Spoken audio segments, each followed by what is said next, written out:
Are you? Try to break free. Shh, get down. Are you trying to get yourself killed? Hold your breath or you're alerted. Do as he says.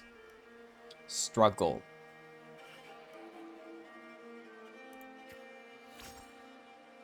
Imminent crisis. You turn around and see a hunter. Just then a massive beast roars and walks past where you're hiding. Keep your head down. Secretly stare at it.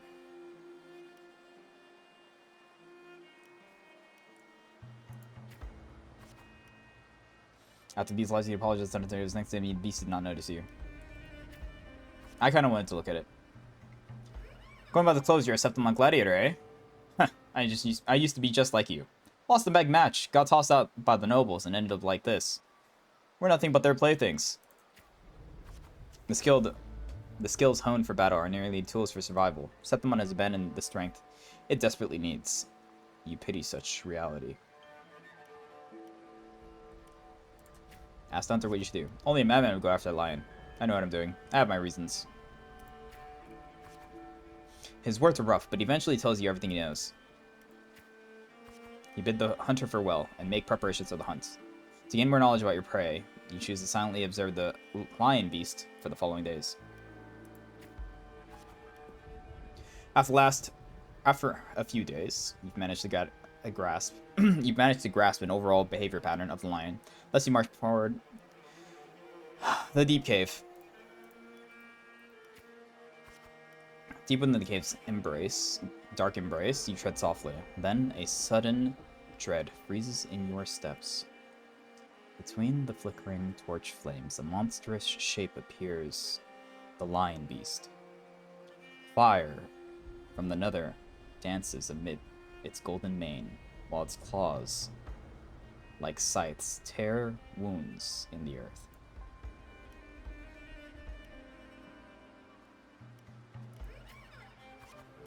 As you expected, your sword fails you. It's ineffective against the lion. Before you can take your breath, the lion's thunderous roar storms you again. You decide to quickly analyze the cave's environment, dodge its attack, and search for a weak point. Just before the lion beast pounces on you, you slash with all of your strength at the stalactite above. It crashes down onto the lion's gaping jaws. It's not over yet. It still has fight. Fearless trial bearer. You land on its neck. It lunges to seize you, but your swift dodges force its claw into a deadly knot around its throat. Seeing your chance, you give a final pull. The beast strangles itself in a frantic struggle.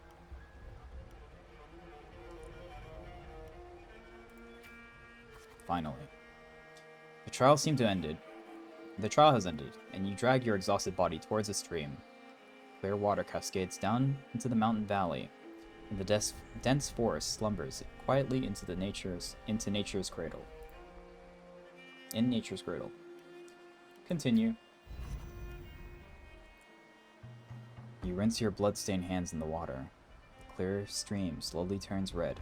The birds scatter. The fish vanish. You sense the forest's unease at your presence.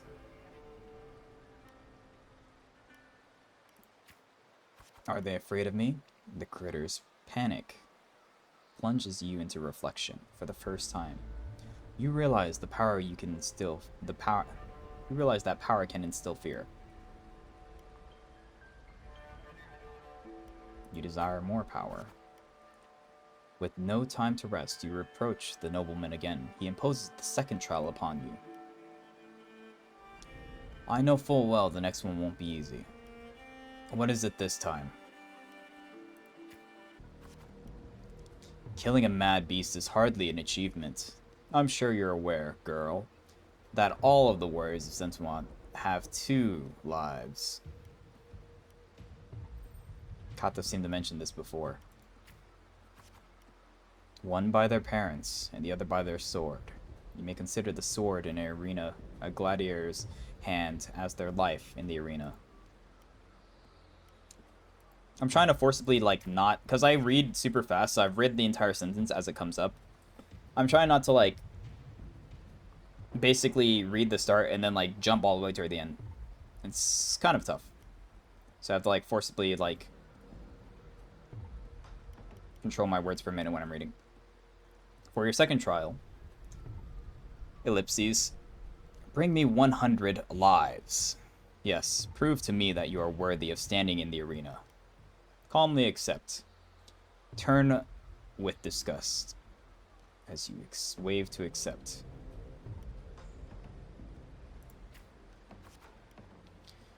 To get the admission pass for the Aegon, you start the second trial. Day after day, you fight gladiators of 𝓗𝓼𝓲𝓬. As your reputation grows, so do the spectators. They do not care who you are, but they only want to see when you will fall. True. Hate watchers. Look, it's that girl again. Didn't think she would get as many wins as she did. Just look at the size of her. How will she even carry those swords? Focus on the opponent before you. You've grown used to this kind of noise. Deafening cheer numb your fatigue. The sword now rests against your opponent's throat. Suppress your desire to kill. Spare the opponent and wait for the next challenger. One by one, the gladiators you've challenged grow in numbers. Those you've defeated kneel before you, offering their swords, symbolizing their honor with both hands. Silently plant the opponent's sword into the ground. Raise your opponent's sword. Even in 𝓗𝓼𝓲𝓬, there's a limit to opponents that prove a challenge to you. Eventually, you'll need to seek out tougher challengers. You have targeted Victor, a frequent champion of the Aegon, from one of the noble houses. Do you have any idea who Victor's father is? His lordship is the strongest sponsor of the Aegon, says a noble servant. Power, wealth, those aren't things brute strength can rival. Victor has the best mentor, the finest weapon. Oh, so what? The house behind Victor comes to you with an offer, a perfect job, and a substantial fortune if you walk away from the duel.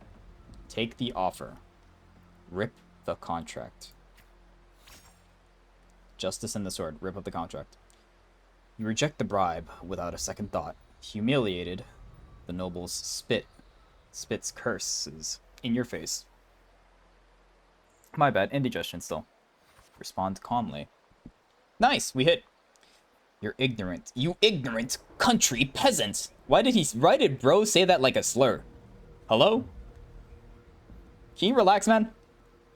Do you know what it means to refuse a noble? Then you shall suffer for your arrogance. When the time comes, don't expect any pity, as you won't be getting any.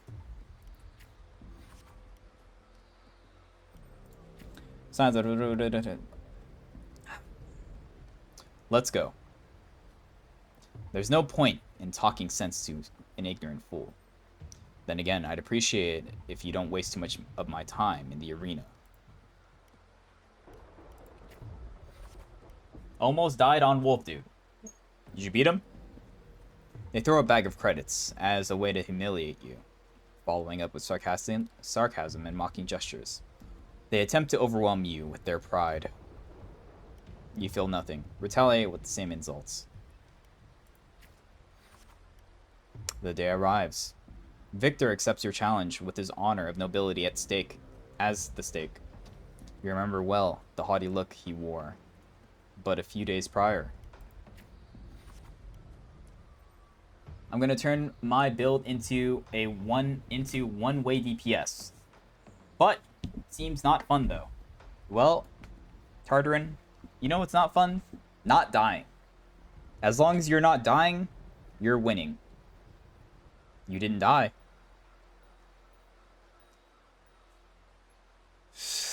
My lungs are still partially inflamed, about like 20-25%. I should be able to make a full recovery. But it probably would be fixed already if I actually slept properly or actually took time to rest like a normal human being. Yeah.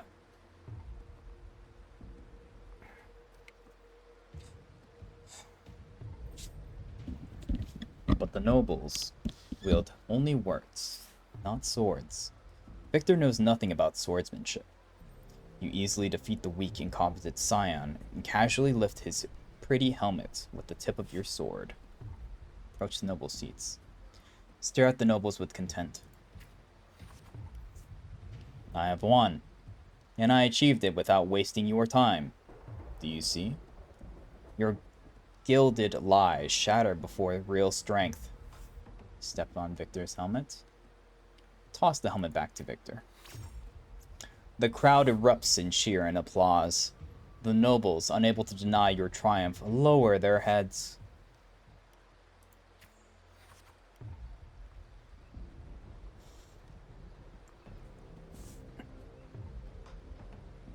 You return to your lodging to count your trophies. 99 swords. Is that a 99 opponents defeated? Is that a reference to 99 knights? Because that goes kind of hard.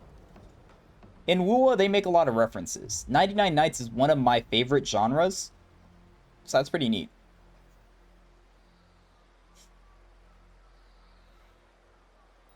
Now only one life is left to claim.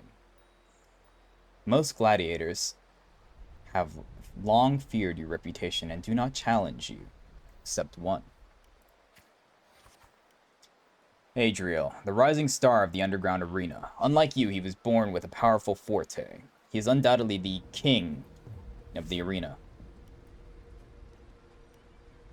A sword tempered by countless battles is no less sharp. Talents no longer matter to me. Amidst the endless chanting of the name Adriel, or Eridel, your arrival is promised. As always, spectators crowd the arena.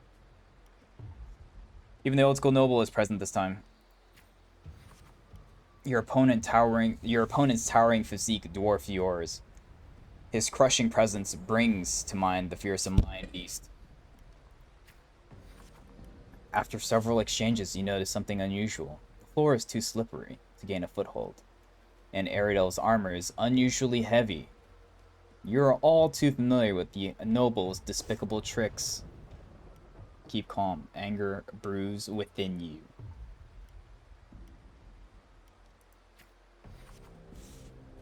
You shift your pace, luring Aridel into the very trap meant for you. After a few rounds, his steps grow loose, his reaction sluggish. Seize the opportunity. Now's the chance. Your sword stops just before the neck of the Septimon's strongest gladiator. The entire arena falls silent. And almost immediately, the crowd erupts into applause. Stab. Stab. Stab. Is that so?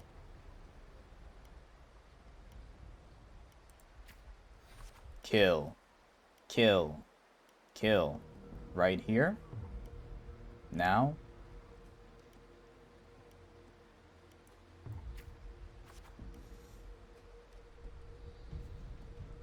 Aridel closes his eyes and accepts his face. Victory is already mine. Let's leave it here.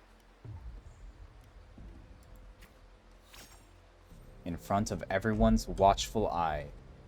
You only take Aridel's sword, and then you bow towards the audience before turning to leave. You feel a sense of relief. Live. Live. Live. Leave the cheers behind you.